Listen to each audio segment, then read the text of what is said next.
Boa noite, pessoal. Boa noite a todos. Estão me ouvindo bem aí? A imagem está ok. Deixa eu tentar aqui convidar o Dr. Jaime. Boa noite, Dr. Jaime. Boa noite, Grazi.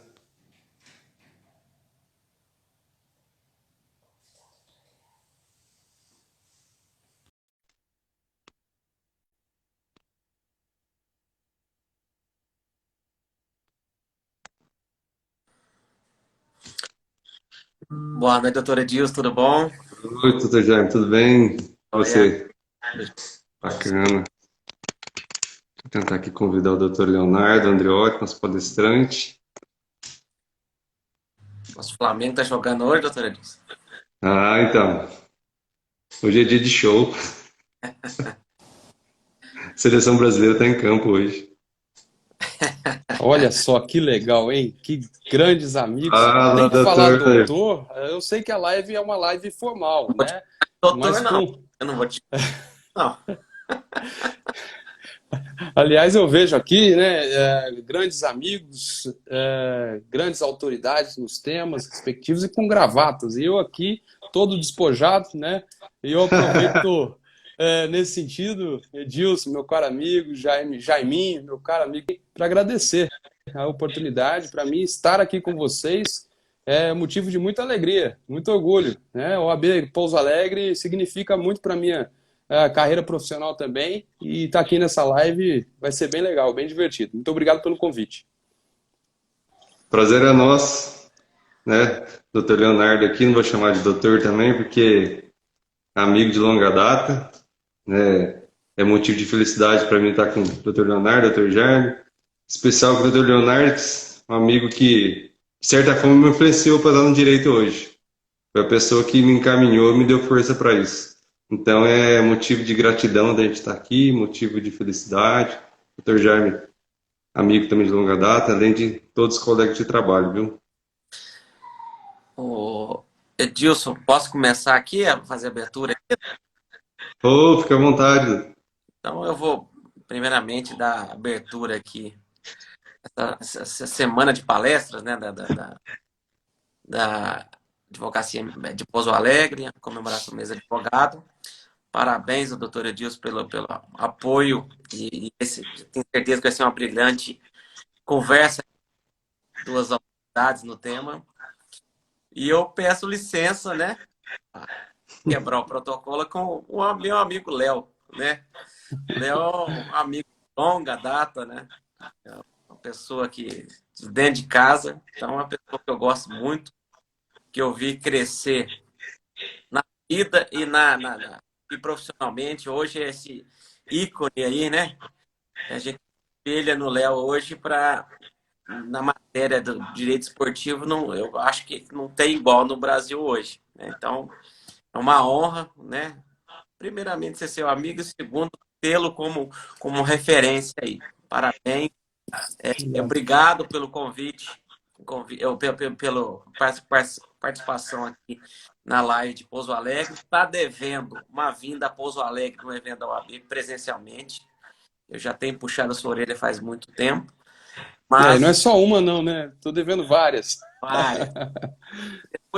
Depois começou a tomar cerveja, aí tá devendo várias mesmo. Mas, Esse é novo. não, essa é nova. Então, eu agradeço a presença do doutor Léo e doutor Edilson, obrigado também pelo esse apoio aí. Parabenizo novamente os advogados de Pouso Alegre pelo mês da advocacia e tenho certeza que já essa live antes mesmo de começar. Parabéns para vocês, viu? E fique com Deus aí. Muito obrigado, doutor. Um abraço, um prazer sempre estar junto. Eu vou despedir, que eu vou deixar agora para quem tem do assunto aí.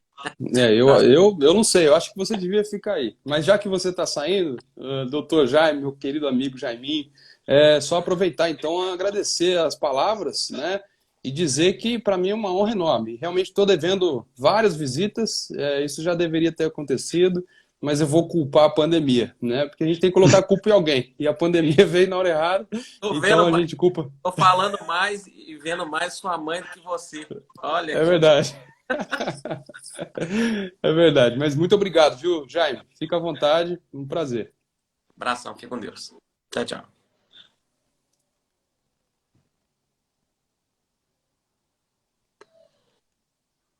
Doutor Leonardo, né? É Léo, né? Para gente aqui, amigo de longa data, especial. Agradecer mais uma vez o convite que se aceitou tão prontamente, né? Em homenagem ao mês do advogado e a todos os colegas aí, batalhadores, justiceiros, né? Buscando a aplicação da lei, buscando a efetivação da justiça, né? Como a Constituição já diz, que o advogado é indispensável à efetivação da justiça. Então aqui, doutor Leonardo, especialista no direito esportivo, né? É ícone na matéria. E, doutor, a palavra está com o senhor, né? É complicado chamar de doutor, de senhor, mas pelo relacionamento de amizade, mas vamos, o senhor fica à vontade para nos falar, que o senhor prontamente aí teve disposição e para acrescentar e agregar aqui para todos os advogados dentro do direito esportivo, o que é a importância do advogado no direito esportivo, um tema tão importante e tão em voga hoje em dia, né? O senhor dá com a palavra, doutor. Legal, legal, Edilson. Muito obrigado mais uma vez pelo convite, né? Peço que estenda os meus cumprimentos a toda a OAB Pouso Alegre, sobretudo nesse momento especial à advocacia, né? É um mês importante pela simbologia e, de fato, o advogado, a advogada e a advocacia em geral é extremamente importante, e mais do que isso é essencial mesmo, a administração da justiça, seja ela qual for, e muito se fala até dentro do ambiente esportivo de justiça desportiva, né? Que é uma justiça especializada, e que atrai, portanto, toda essa questão de especificidade, nuances, peculiaridades que envolvem essa matéria tão apaixonante que é o direito desportivo e que nós vamos tentar falar aqui, né, num curto período de tempo, mas tentaremos certamente, Edilson, aproveitá-lo da melhor forma possível para abordar esse assunto tão importante. Quero cumprimentar, então, a você, evidentemente, na qualidade de mediadora, a quem agradeço o convite formulado, e agradecer a presença do público, né, que está aqui entrando na live. Vou fazer isso na pessoa do Euler, o Euler também de Pouso Alegre, e que é uma grande autoridade na área do direito esportivo, é membro filiado do nosso Instituto Brasileiro de Direito Esportivo, do qual tenho a honra de presidir, né, pelo menos até esse ano. Enfim, tem muita coisa legal para falar. Sugiro até que esse assunto se perpetue de alguma forma em outras manifestações, em outros eventos, até porque realmente é uma área que está em crescente expansão. Então, se você me permitir, então, de falar um pouco, de uma maneira um pouco mais genérica sobre esse ramo, e depois a gente vai abrindo aqui eventualmente para as perguntas, curiosidades daqueles que estão nos assistindo, eu começaria dizendo que o direito desportivo ele é um ramo, e ao contrário do que muita gente diz, é um ramo bastante antigo, na verdade, do direito, né? A aplicação do direito esportivo, tal como nós vemos hoje, ela é bastante nova, ela é muito recente. Mas o direito desportivo, se nós entendemos que não deixa de ser o estudo de regras esportivas aplicáveis a uma manifestação, a um fenômeno, nós vamos entender que essas regras, apesar de que apenas regras de jogo, mas são regras, estão dentro de um contexto normativo, elas remontam a 1870, 75, 80, onde as primeiras federações internacionais começaram a surgir nesse ambiente normativo, organizacional, essa estrutura organizacional do desporto no ponto de vista internacional. As federações esportivas internacionais, e o exemplo máximo dessas entidades, para aqueles que não conhecem o sistema, é a própria FIFA no âmbito do futebol, né? FIFA é uma federação internacional, não deixa de ser uma associação civil sem fins lucrativos, e a mesma estrutura se nota, se demonstra em outras modalidades, né? Como o vôlei, que com a Federação Internacional de Voleibol, com o basquete, com a Federação Internacional de Basquetebol e assim por diante. Então nós estamos diante de um contexto federativo em que as federações esportivas internacionais ocupam uma posição de destaque dentro desse sistema e que tem como propósito ou como fundamento principal a própria regulação da matéria, regulação daquela modalidade específica do ponto de vista global, internacional. Então, nesse sentido, as federações esportivas internacionais foram responsáveis, né, e dentre outras questões e atribuições, evidentemente, que são muitas, mas principalmente pela uniformização das regras. E essas regras uniformizadas propiciaram a própria globalização do fenômeno esportivo, né? Não preciso ser tão prolixo e deixar de trazer exemplo concreto, claro, no sentido de que o futebol, por exemplo, é jogado, né, o futebol associação, o futebol da FIFA, ele é jogado sob as mesmas regras, independente do país, independente do idioma em que isso se aplica, né? O futebol no Japão, na Itália, no Brasil, na Argentina, é o mesmo futebol. E isso propiciou a globalização. E a globalização do fenômeno esportivo atrai como consequência até a própria, vamos dizer, a caracterização econômica dessa atividade. E onde está, evidentemente, a caracterização econômica desta atividade esportiva, até então meramente desportiva, meramente lúdica, atrai, né, como consequência, a própria necessidade de se regular o sistema, e principalmente do ponto de vista social, da proteção de trabalhadores esportivos, etc., através do direito. Então, o direito desportivo vem, né, numa crescente expansão ao longo do tempo, ao longo, pelo menos, dos últimos 30 anos, eu diria, com mais vigor e com mais intensidade nos últimos 10 anos, né? E é realmente uma área que vale a pena a gente estudar. Aqueles que se interessam pelo tema certamente encontrarão neste tema muitas nuances bacanas, peculiaridades que justificam essa paixão que nós temos pela área do esporte e pela área do direito, né? O direito esportivo em geral.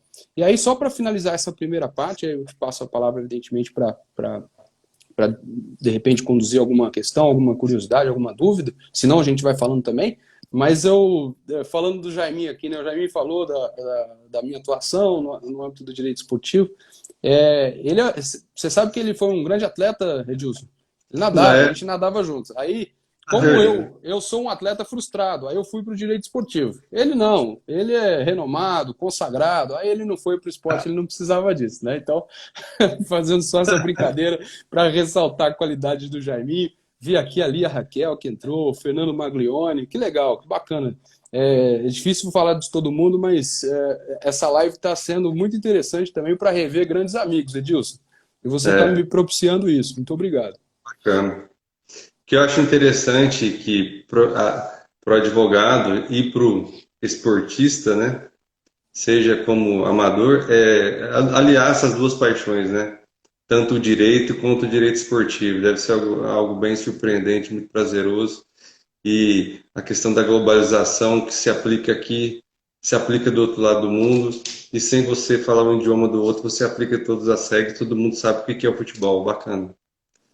Imagina, um cartão amarelo. Um cartão amarelo não tem idioma para isso, né? Um cartão amarelo, um cartão vermelho, exato. Então, eu acho que essa é uma das belezas, né? Um dos elementos que realmente traduzem essa especificidade do esporte, desse tratamento diferenciado que se dá a essa área. Mas então, se você me permite, vamos evoluir aqui nesse papo, trazendo um pouco das possibilidades de atuação profissional, né? E para falar isso, Edilson, a gente tem que recordar que, e aí dentro do contexto de valorização, de evolução da área que eu acabei de comentar, que não faz tanto tempo assim, por isso que eu falo dos últimos 10 anos, essa expansão, mas não faz tanto tempo assim, era muito difícil. Não estou dizendo que ainda que já estamos no cenário ideal, não é isso, né? Acho que temos muitos desafios pela frente. Mas há muito pouco tempo atrás, e aí posso trazer o meu exemplo concreto, e com o meu exemplo eu posso trazer exemplos de vários amigos que também atuam nessa área, que em 2000 vamos colocar aqui, de 2004, 2005, 2006, pensar em investigar um tema jurídico desportivo para fins de elaboração de um trabalho de conclusão de curso, uma monografia numa faculdade de direito, por exemplo, era praticamente impensável. né? E muitas vezes era tido como falta de seriedade, né? Não, peraí, mas você vai querer falar de esporte na monografia de uma faculdade de direito tradicional? Como é que é isso? Né? E nós passamos por isso. Isso representa bem essa aposta que todos tiveram que fazer nessa área, que até então não tinha esse destaque, essa evidência toda que hoje acaba tendo, né? Hoje nós temos vários cursos de pós-graduação no mercado, várias publicações. Antigamente era muito difícil ter publicação. Imagina, pesquisar um tema jurídico desportivo, eram poucos os livros, era muito complicado, e isso não faz muito tempo assim, né? Põe aí 10, 15 anos no máximo. Um dos motivos que os próprios orientadores de conclusão do curso desincentivavam os alunos a não fazerem isso. A escassez de material.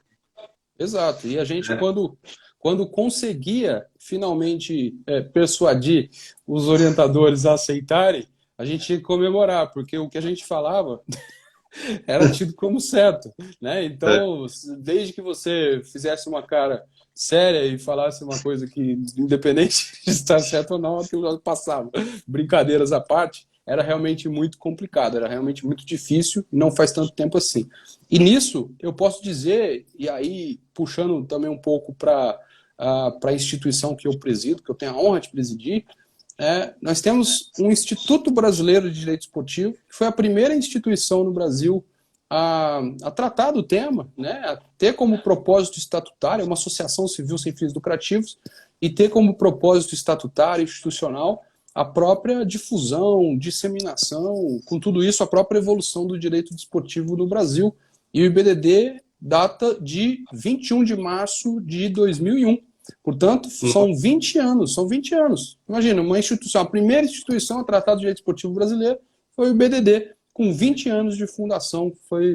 Inclusive, esse ano é um ano muito especial para todos nós, né? E o IBDD, com vários projetos, com uma publicação científica maravilhosa, que é a Revista Brasileira de Direito Esportivo, que está na sua 32ª edição, já vai para a sua 33ª edição ainda esse ano. É um instituto que realmente vem fazendo a diferença, vem exercendo um papel extremamente importante em termos de evolução dessa área, que há pouco tempo atrás, do ponto de vista acadêmico, sequer era fomentada, vou colocar dessa forma, e que hoje abre um campo de atuação, um leque de atuação profissional bastante importante, bastante interessante para o advogado. Até porque o direito esportivo, pela própria natureza, acho que do próprio esporte, é um ramo multidisciplinar, é um ramo que envolve também a interdisciplinaridade, enfim, são vários os nuances, os aspectos que realmente trazem destaque a essa área e acabam que, pela própria natureza, estimulando os advogados, né, e as advogadas a conhecerem um pouco mais desse ramo. E aí, para citar algumas possibilidades de atuação profissional, eu vou me permitir trazer a própria interligação do direito esportivo com outros ramos do direito, né? Até porque não adianta a gente falar, o direito desportivo é autônomo, ponto. Não precisa de nenhum outro ramo do direito. Eu acho que não é bem assim.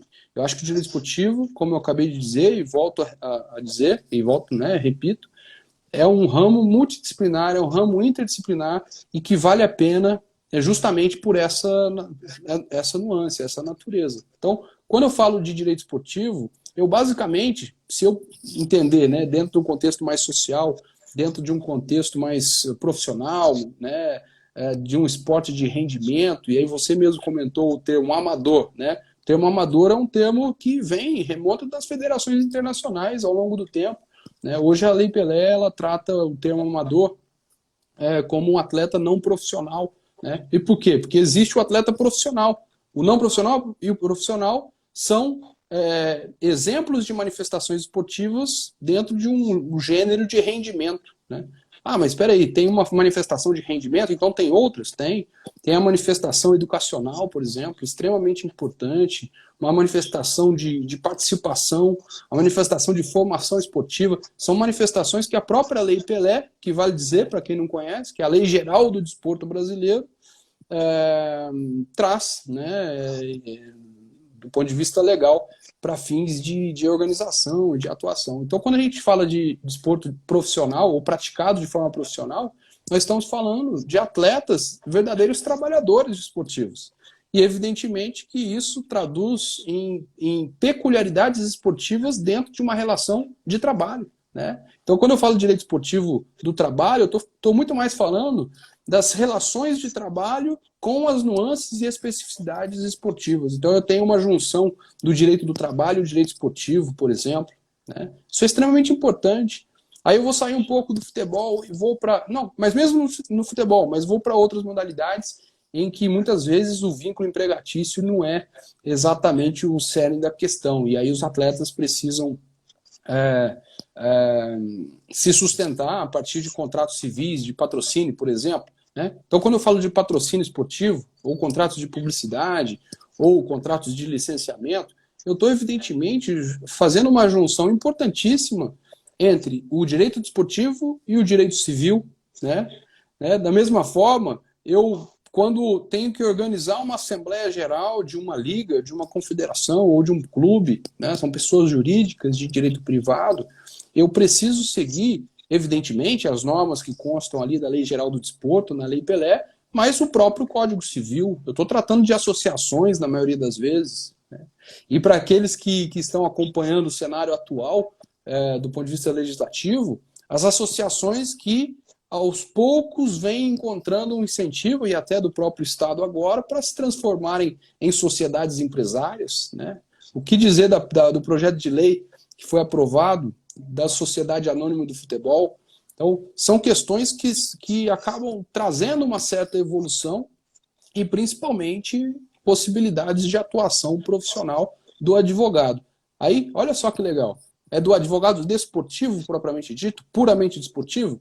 Evidentemente que não, né? O advogado que atua no direito empresarial, se ele aliar a sua atividade com as nuances esportivas, ele certamente prestará um serviço jurídico desportivo empresarial essencial para a condução dessas questões envolvendo sociedades empresárias no esporte, né? Então são várias as questões que podem sofrer essa junção, sofrer no bom sentido, e viabilizam a atividade profissional do advogado no esporte, né? Aí se a gente sair um pouquinho dessa área onde envolve uma maior monetização, né, esse aspecto comercial, e ir um pouco para o direito administrativo, à primeira vista alguém vai dizer o seguinte: direito administrativo e desporto?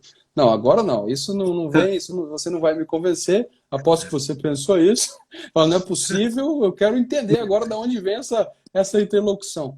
Extremamente importante, né? A gente sabe que cada vez mais, e eu não estou dizendo que isso está correto, acho que inclusive isso tem que ser revisto, mas cada vez mais as confederações esportivas, os clubes, os comitês, dependem em larga medida de recursos públicos, né, para exercerem o seu papel. O papel esse fundamental, inclusive. O esporte ele tem uma importância social muito grande.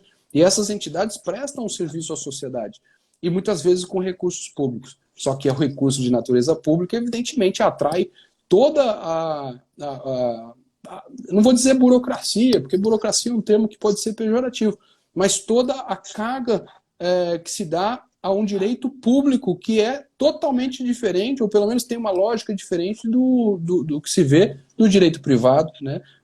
Quem nunca ouviu aquela frase, né? No direito privado, no direito civil, enfim, nos contratos em geral, eu posso fazer tudo aquilo que a lei não proíbe, né? No campo do direito administrativo, e principalmente no direito administrativo no desporto, eu só posso fazer aquilo que o princípio da legalidade me autoriza, né? Eu só posso fazer aquilo que a lei me diz que eu posso fazer. Então, são lógicas, são dinâmicas diferentes que atraem uma necessária cautela muito maior em termos de organização, em termos de prestação de contas, em termos de planejamento, que posteriormente será fiscalizado, controlado por um órgão de controle. No caso dos recursos federais, pelo Tribunal de Contas da União, por exemplo, pela Controladoria Geral da União. Então, nós estamos dentro de um contexto público muito acentuado, em que o direito administrativo no desporto acaba ganhando um certo destaque, né? Apesar de que, e aí, Edilson, e me interrompa a hora que quiser, tá?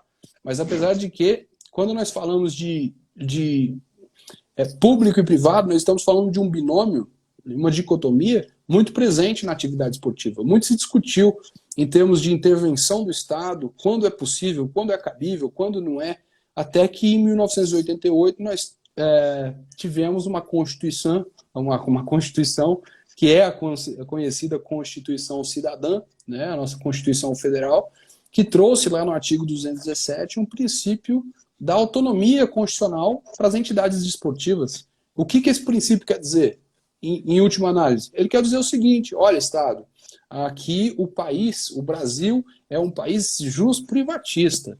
Você não interfere, você não intervém na atividade privada, né, exceto com aquelas questões que a própria Constituição admite. Então, veda-se a interferência estatal numa atividade que se considera privada, né? E muitas vezes choca-se o princípio da autonomia com a intervenção que se dá no cotidiano. E claro, essa intervenção ela se dá muitas vezes dentro de um limite de legalidade e que se traduz em constitucionalidade dessas práticas, dessas atuações.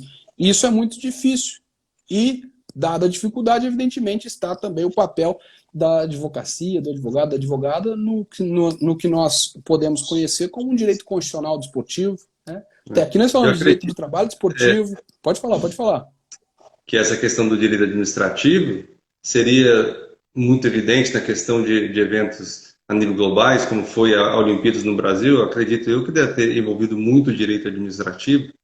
Muito se fez necessária a presença de um advogado especialista em direito administrativo com viés esportivo.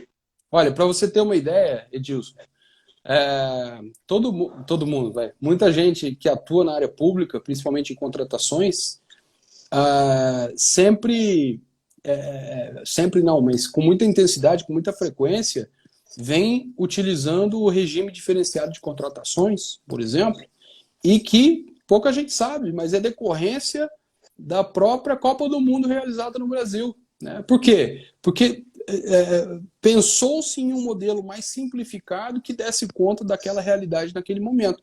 E foi uma legislação que ficou, que permaneceu. Ela é muito utilizada. Né? Claro que nós estamos diante de várias mudanças legislativas, mas até então muito utilizada a partir daquilo que ocorreu na própria Copa do Mundo. Então, de fato, quando você fala de mega eventos, por exemplo, você tem várias nuances que envolvem o direito público no desporto. Né? Para quem não sabe, para o Brasil recepcionar a Copa do Mundo e para o Rio de Janeiro recepcionar os Jogos Olímpicos em 2016, o país teve que ceder um pouco da sua liberdade, vamos colocar dessa forma, né? Dentro do contexto de soberania, evidentemente, mas editar ou emanar duas leis que foram extremamente importantes, de caráter temporário, sob imposição, respectivamente, da FIFA e do Comitê Olímpico Internacional. Então eu estou falando aqui da Lei Geral da Copa e da Lei do Ato Olímpico, que foram leis e, portanto, normas públicas do Estado, federais, de caráter temporário, que versaram, em larga medida, dentre algumas outras questões, sobre a proteção aos patrocinadores oficiais dessas grandes entidades esportivas. Olha só que interessante. Né? E aí é interessante e mostra a atuação do Estado dentro desse contexto puramente privado, que é um negócio global. Né? E muita gente não entendeu esse contexto e pensou, poxa, acho que o país está deixando ferir a sua própria soberania. Né? Na verdade, não. Na verdade, o país, de forma resumida, o país senta e fala, peraí, é interessante ou não receber esses eventos? É interessante. Para receber esses eventos, eu preciso editar essas leis.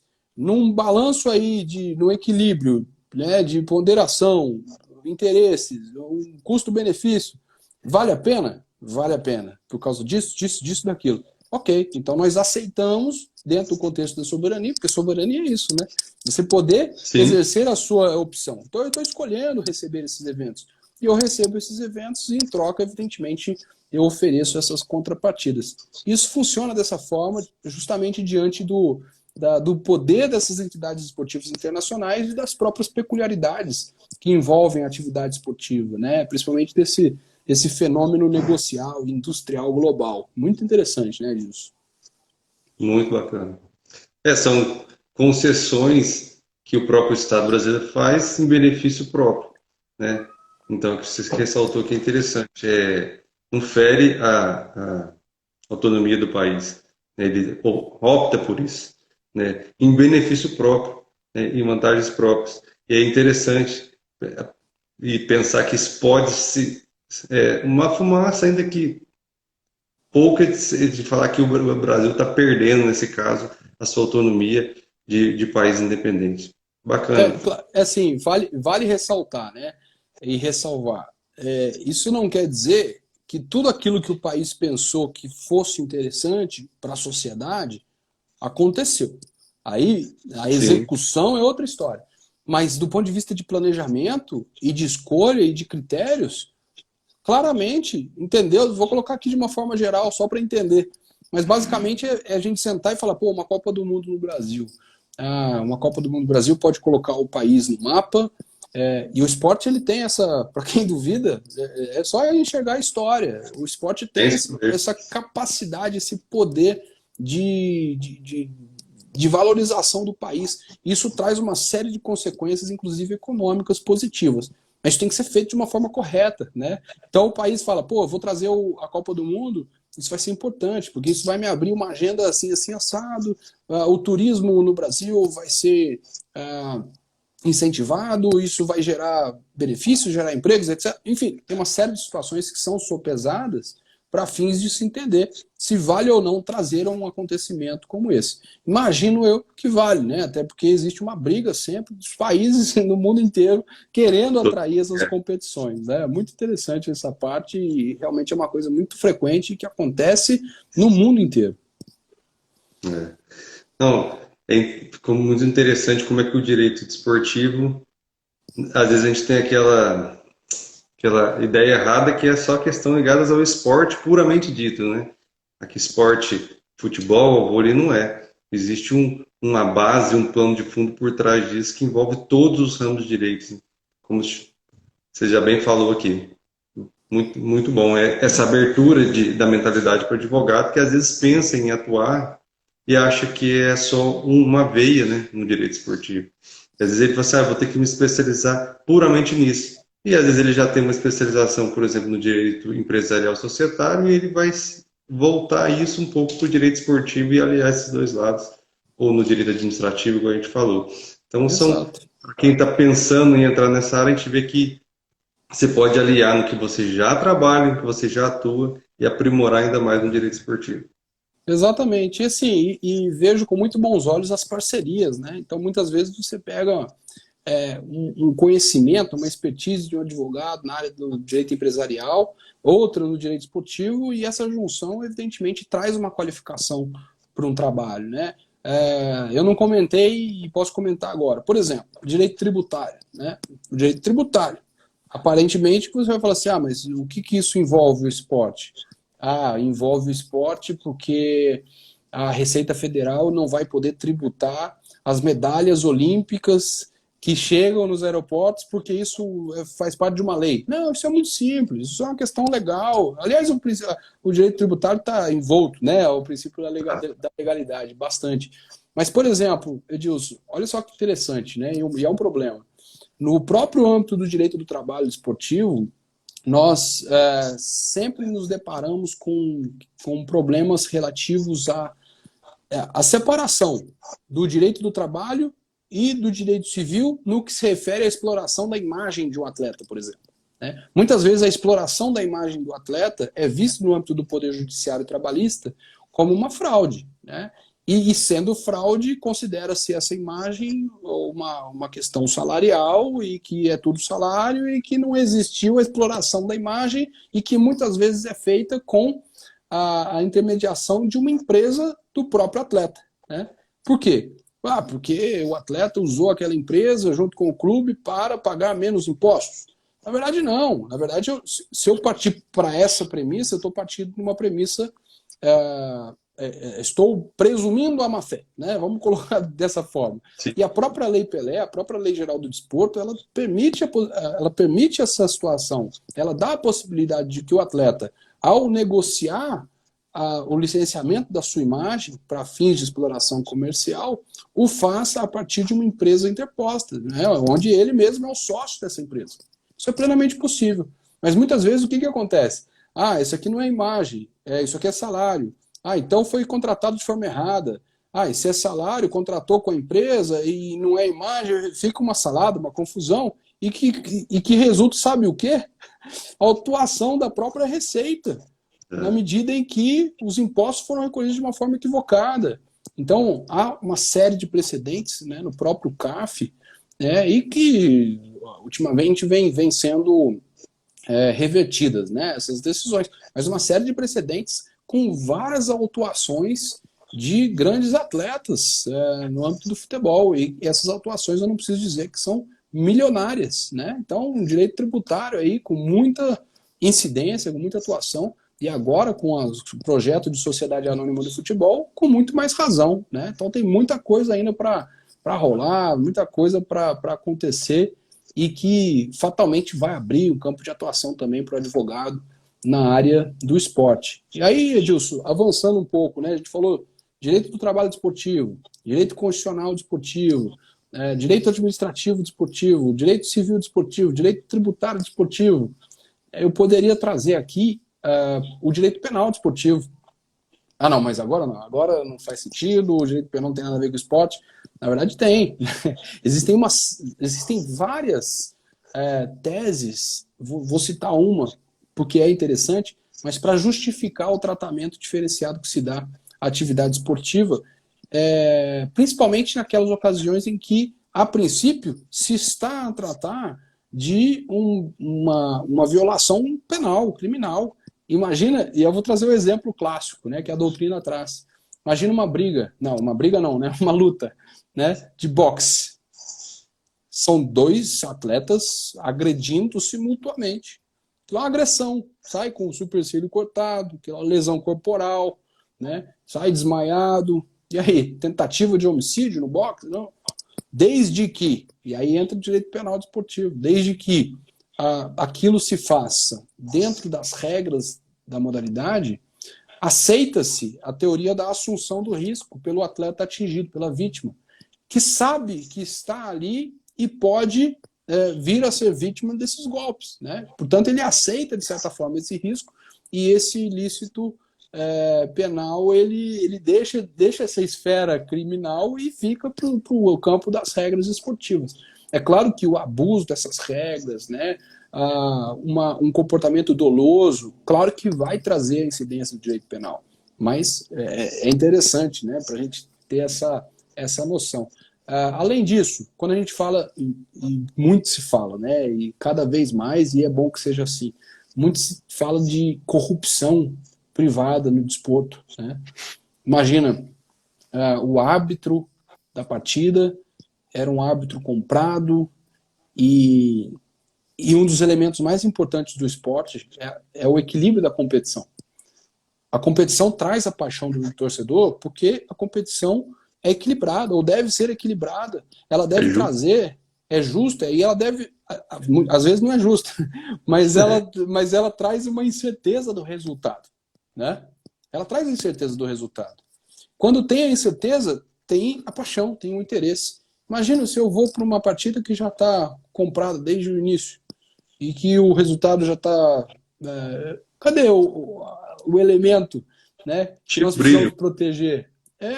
Então, essa corrupção, ela é maligna, ela fere a integridade do jogo, o equilíbrio, todos os valores do esporte, e ela precisa ser combatida não só do ponto de vista desportivo, mas também do ponto de vista penal, né? Então, o Estatuto do Torcedor, que é uma lei federal também no Brasil, também versa sobre diversas questões envolvendo a transparência das competições esportivas, o dever de imparcialidade do árbitro, e assim por diante, inclusive e principalmente com alguns tipos penais nessa norma federal desportiva brasileira. Então ela é muito interessante, né? E eu falei aqui da do ponto de vista desportivo, essa punição disciplinar, né? No cotidiano, todo mundo sabe, existe aí o STJD, né? O que é o tal do STJD? Superior Tribunal de Justiça Desportiva. O Superior Tribunal de Justiça Desportiva é um órgão disciplinar de uma confederação, né? Ah, mas tem lá o STJD do futebol, que julga todos os esportes do Brasil, porque muita gente acha que só tem um STJD. Já fica aí uma informação. Um STJD por modalidade esportiva, né? É claro que o STJD do futebol é o mais visível, né? O que tem mais visibilidade, é o que tem mais casos, né? Sendo julgados e etc. Mas o que é esse órgão disciplinar? Esse órgão disciplinar é um órgão que a própria Constituição Federal, e posteriormente a própria Lei Geral do Desporto Brasileiro, a Lei Pelé, e o Código Brasileiro de Justiça Desportiva, previram como uma instância essencial e necessária, antes inclusive do acesso ao Poder Judiciário, para decidirem, e portanto dentro da sua competência, em questões de disciplina e competições esportivas, né? Então nós temos uma justiça desportiva brasileira que é exercida por um tribunal privado, que está dentro da estrutura da respectiva confederação desportiva, mas que tem toda essa proteção do Estado, desde a Constituição até as normas infraconstitucionais, a exemplo da Lei Pelé que eu comentei. Então, é muito interessante e é o dia a dia, né? Quando a gente ouve falar no cotidiano, na mídia cotidiana, o atleta foi suspenso por 3 partidas, por ter praticado uma jogada violenta no jogo tal, né? Isso é o quê? É a aplicação da regra desportiva do ponto de vista disciplinar, dentro do contexto da justiça desportiva. Então é muito interessante, até porque representa a própria pureza do direito esportivo. Quando a gente fala de direito esportivo, eu comentei muito aqui da interligação, né? Direito esportivo, direito administrativo, direito esportivo, direito do trabalho, direito esportivo, direito constitucional, e assim por diante. A justiça desportiva é o direito esportivo disciplinar, e, portanto, na minha visão, é o direito esportivo puro. É o direito esportivo puro, que está dentro da própria natureza e da própria estrutura organizacional desse fenômeno desportivo. Tá aí uma atuação muito interessante também para o advogado, não só como advogado das causas, né, advogando para clubes, atletas, federações, árbitros, mas como auditores e procuradores destes tribunais, que realmente é uma experiência fantástica e que merece ser vivida, né? Fica aí essa dica. Aliás, dica, Edilson, para quem está nos ouvindo e quer entender um pouco mais desses julgamentos, né, e como é que funciona. Hoje em dia, não posso dizer que a pandemia é uma vantagem, nunca vou dizer, mas eu acho que existem algumas questões que a pandemia acabou alavancando, ou pelo menos empurrando, né, e adiantando um pouco, e isso propiciou, no campo da justiça desportiva, o acompanhamento quase que diário dessas sessões disciplinares, que são públicas. Então, aqueles que tiverem interesse, vale a pena entrar no site do STJD do futebol, né? Imagino que seja stjd.org.br, enfim, não quero falar isso de uma forma assertiva sob pena de errar, mas STJD, Superior Tribunal de Justiça Desportiva, colocar no Google, vai chegar na página, e ali tem o edital de convocação, edital de citação, né, e intimação para vários casos que são julgados diariamente pelas 5 comissões disciplinares do tribunal, e ali com sessões que podem ser assistidas ao vivo. Então é muito interessante, é muito bacana para aqueles que queiram entender um pouco mais dessa estrutura e do funcionamento, né? E vale a leitura também da própria lei, dos artigos 49 e seguintes da Lei Pelé, que é a Lei 9.615 de 1998, que vai trazer de uma forma muito pormenorizada essas questões disciplinares, né? E aí, mais do que a lei, é o próprio Código Brasileiro de Justiça Desportiva, que é uma resolução do Conselho Nacional do Esporte que tem todas essas regras muito bem definidas também. Tanto as materiais quanto as procedimentais. Mas tudo isso tem no site do STJD. Vale a pena a pesquisa ali, vale a pena a consulta, porque ali é a justiça desportiva sendo demonstrada na prática. A pandemia trouxe essa vantagem, né, da gente poder acompanhar. Isso facilita até o acompanhamento social, né, o controle social. Muito legal. Se tornou uma escola para os advogados, então, né, e poder vivenciar isso na prática, porque muito se fala quando a gente está na faculdade que a prática em si é diferente. E, lógico que a pandemia é uma coisa muito negativa, mas no ponto de vista da virtualização de todas as áreas, de ter acesso, acabou acelerando isso, né? O mundo online hoje acelerou, acho que 30 anos em pouco tempo, né? E isso, o advogado que tem interesse vai poder beneficiar disso, né? Ter acesso lá nos pormenores do que é um julgamento na prática. E oportunidade que não teria, às vezes, anos atrás, né? Muito, uma ferramenta disponível aí para quem quer realmente começar a ter acesso. Até porque, Edilson, se você, por exemplo, são várias as modalidades esportivas. A do futebol é muito intensa, tem muita intensidade. São casos julgados quase que diariamente. E aí você vai lá para o STJD do voleibol, que também é grande.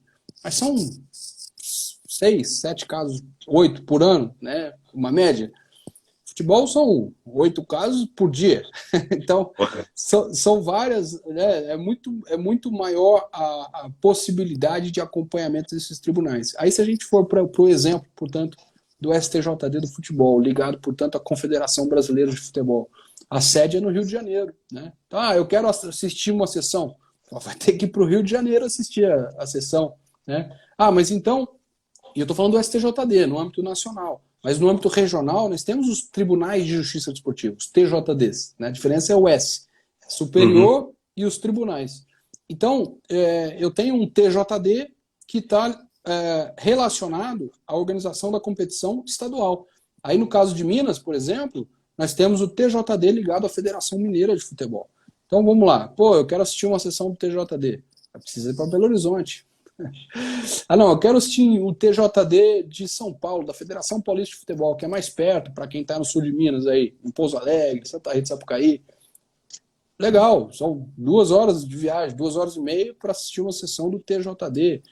É complicado. Então, quando você tem a possibilidade de assistir online, ao vivo, pelo computador, eu acho que é importante a gente aproveitar. A pandemia trouxe uma série de facilidades que a gente precisa aproveitar. Por outro lado, também, estamos repletos de informações, né? Tem muita informação, precisamos filtrar também, porque o que é bom, né, de ter muita informação gratuita, pode ser ruim também, porque a informação ficou muito fácil. Então, se a gente não filtrar, a gente pode correr o risco também de captar informações equivocadas. Isso é muito ruim. Eu vejo como uma vantagem assim muito grande da pessoa que às vezes quer iniciar nisso, o advogado quer iniciar nisso, já poder aliar o estudo da teoria da prática, de ver os casos sendo julgados nos tribunais. Eu acho que sai muito na frente do que era tempos atrás, que você não teria acesso a isso, né? Que você ia se debruçar ali no estudo da teoria, do direito esportivo, mas você depois ia para a prática, depois você teria que ir para o campo mesmo, né? A tentar a captação de um cliente, ver como é que funciona hoje, não. Isso, acredito que é uma vantagem e um instrumento que o advogado tem que se atentar, né? Tem que aliar isso ao estudo de hoje com a prática, que, pelo menos para mim, quando uma matéria nova que eu vou estudando, que eu vejo a prática, julgados, né? Converso com outros advogados, colegas que passam os pulos do gato, os macetes, como é que é, para mim me abre muito mais a mente, a gente aprende muito mais. Então, uma vantagem muito boa de você pôr a teoria ao lado da prática através dos tribunais, que se aproximou demais aos advogados, né, nessa pandemia. É isso. E, aliás, eu vou deixar outra dica, Dilson, porque essa é muito legal em termos de tribunal, né? De procedimentos, né? E até de conteúdo no âmbito da justiça desportiva. Mas eu vou deixar outra dica, que ela é mais ampla e abarca de uma forma muito interessante e gratuita também outras áreas do direito esportivo, né? Inclusive esportes, né? Que está muito em moda agora, né? A questão dos esportes eletrônicos, também a questão da governança no esporte brasileiro, elementos que estão ligados ali à integridade, gestão de risco. muito interessante. São vários os assuntos, vários os temas que podem ser acompanhados no próprio site do IBDD. Né? O IBDD tem vários projetos que são muito específicos para membros filiados, né? Evidentemente, como toda associação. Aliás, vale a pena, aqueles que se interessem pelo tema, vale a pena se filiar ao IBDD. Né? Vou colocar o site aqui, www.ibdd.com.br. É o Instituto Brasileiro de Direito Esportivo.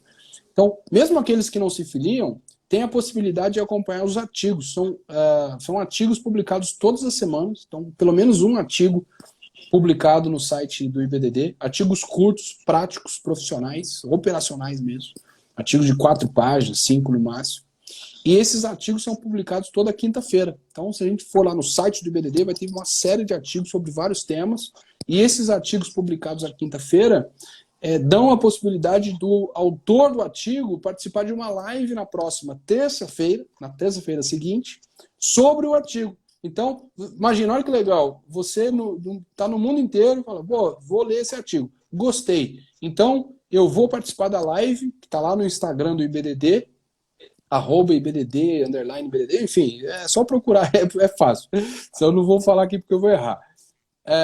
Mas é só procurar lá e participar da live. Aí vai ter dúvida, coloca lá a pergunta na live pro autor do artigo, que está lá à disposição, etc.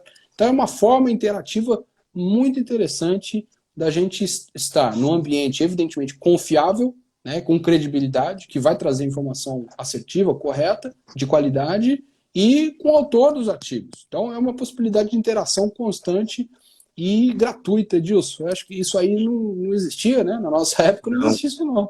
Agora está muito fácil, tem que aproveitar. Com certeza.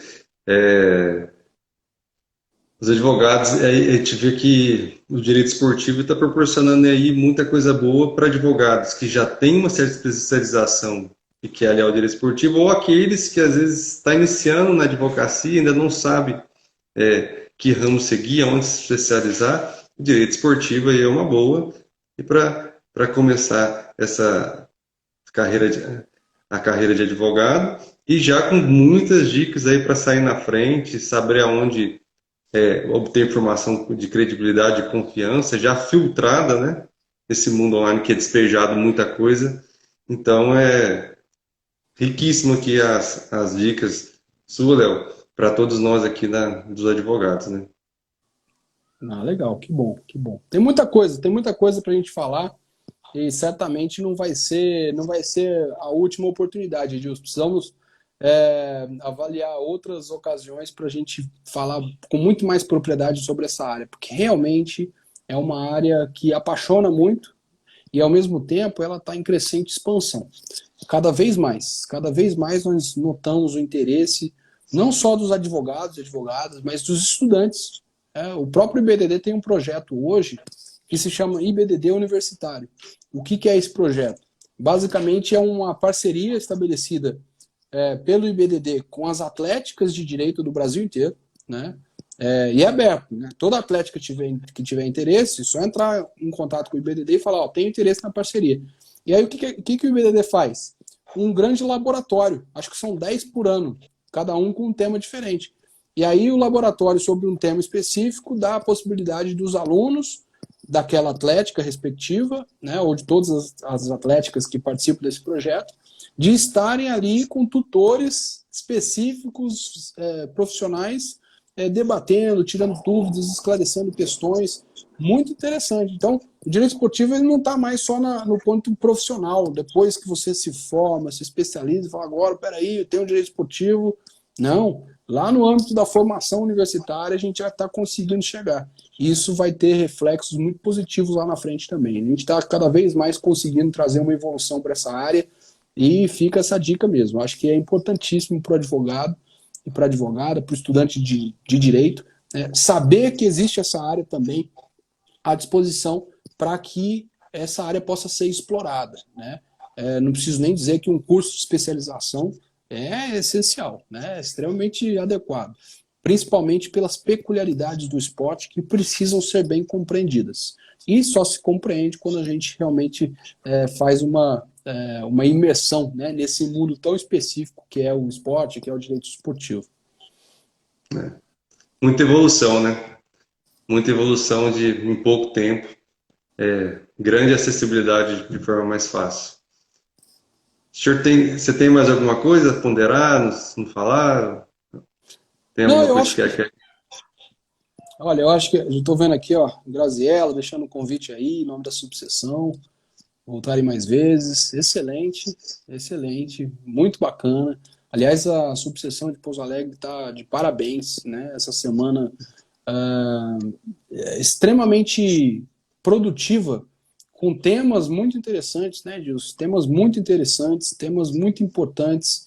E o papel da OAB é esse, né? O papel da OAB, das escolas superiores de advocacia, é propiciar realmente esses elementos àqueles que às vezes nem sabem que existem essas áreas específicas, essas áreas que podem ser exploradas, né? Então eu fico à Certamente. disposição sempre da OAB Pouso Alegre, dos meus amigos queridos, para que a gente possa discutir esses temas com mais profundidade, né, abrir essas possibilidades. E volto a dizer, Dilson, acho que a gente falou bastante aqui de uma forma geral, né, sem entrar muito no detalhe, até por conta do curto espaço de tempo, mas eu queria ressaltar, né, mais uma vez, a alegria e a grande honra que eu tenho, né, de estar aqui numa live, primeiro com vocês, amigo querido que eu tenho, mas principalmente com a OAB Pouso Alegre. Isso para mim tem um significado muito importante, né?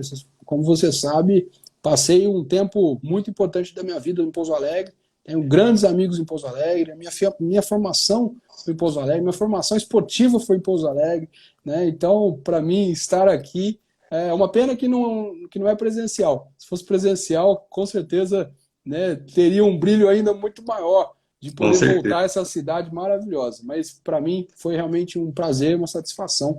E eu fico sempre à disposição de vocês. Então, agradecer a Graziella, a você, né, e a todos aí pelo carinho, pela recepção. Tem que ressaltar realmente o trabalho da OAB, da subseção aqui de Pouso Alegre, né? E em organizar um evento dessa grandeza, né? Em cada agora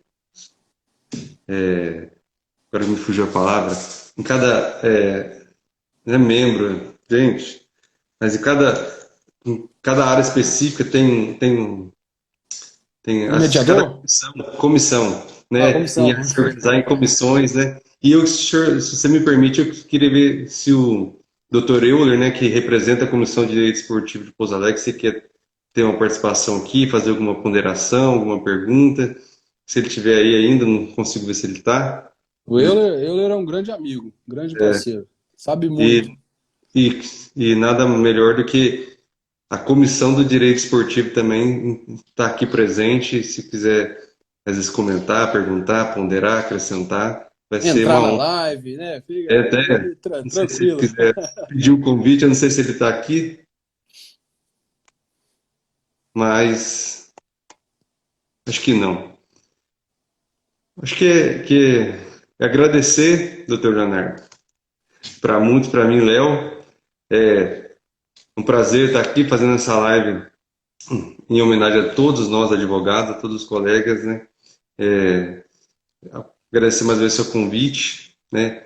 Agradecer pela palestra, pela live, que acredito que foi muito enriquecedora, né? Acho que abriu várias janelas de oportunidade para muitos advogados que acho que mas jamais imaginaria que poderia atuar, né? Então, é muito bacana quando a gente tem um evento que realmente faz uma diferença na nossa carreira como advogado. É muito bacana quando você participa de um evento que acrescenta, você olha, eu tenho pelo menos essa possibilidade a mais. Eu posso fazer isso a mais, eu posso aprimorar ainda mais na advocacia, eu posso contribuir mais, né? E aliar minha área. Então, parabéns pela palestra, pela live, pelo conhecimento aqui dividido com todos nós, né? Continue firme aí na advocacia do direito esportivo, né? Sendo referência para todos nós e motivo de orgulho da OAB de Pouso Alegre por saber que você esteve aqui, né? Muito tempo em Pouso Alegre, envolvido aqui com todos nós, somos amigos, temos vários amigos em comuns aqui, então obrigado mais uma vez né? A OAB fica à disposição, já fica aí para fazer o convite para novos eventos, né? A gente pode organizar isso, tudo em prol da advocacia e do advogado. Não, perfeito, Edilson. Obrigado, obrigado, Euler, Graziella. Um abraço ao Jaiminho, nosso querido e grande amigo. Enfim, a todos aí. Certamente teremos a oportunidade de estarmos juntos presencialmente, desfrutar desses momentos, aprofundar mais. Eu vou esperar por isso. Sim. Eu acho que se alguém quiser fazer alguma pergunta, eu acho que a gente tem uns minutinhos poucos. Se alguém quiser fazer alguma ponderação. Não, e qualquer coisa também, já fico à disposição, viu, Edilson? No próprio Instagram, quem tiver dúvidas, curiosidades, pode seguir lá, pode mandar mensagem, eu respondo. Se eu não puder responder na hora, em algum momento eu respondo. Se eu não responder, é porque eu esqueci, então pergunta de novo. Mas vai ser um prazer. Isso aí, o papo não se encerra aqui, não. Tem muita coisa boa para falar. Agora eu só tenho uma dificuldade aqui maior, porque a doutora Graziella mandou salvar a live e eu não sei se eu sei fazer isso, não. Isso aí é intuitivo. A hora que você É, terminar a live, você vai ver, é intuitivo. É vamos só mandar você gravar. ir tranquilo aí, com calma, que é intuitivo. Não tem problema nenhum, não. Vai gravar aí no Bacana. IGTV. Então eu acho que ninguém quis comentar, pelo menos por hora. Mais uma vez, obrigado, né, pela presença aqui. Eu agradeço em nome da OAB, né, de Pouso Alegre, nosso presidente, doutor Luiz Paulo, doutora Graziella, que está mais à frente em contato comigo também, parabenizar pelos eventos, pela dedicação. A gente sabe que conciliar a vida de advogada, o dia a dia da advocacia com as funções que a OAB precisa que a gente faz, exige muito esforço, muita dedicação. Então, parabéns a todos os envolvidos aí que estão à frente, né? E que a gente continue sempre nesse rumo aí de valorizar cada vez mais o profissional advogado, né? Então, vou declarar aqui encerrada a nossa live, a nossa atividade, né, em nome da OAB, e agradecer, viu, doutor? Muito obrigado mesmo. Tá Obrigado, joia? Edilson. Valeu, Um gente. abraço a Obrigado. todos. Até Boa noite a mais. todos. Tchau. Boa noite.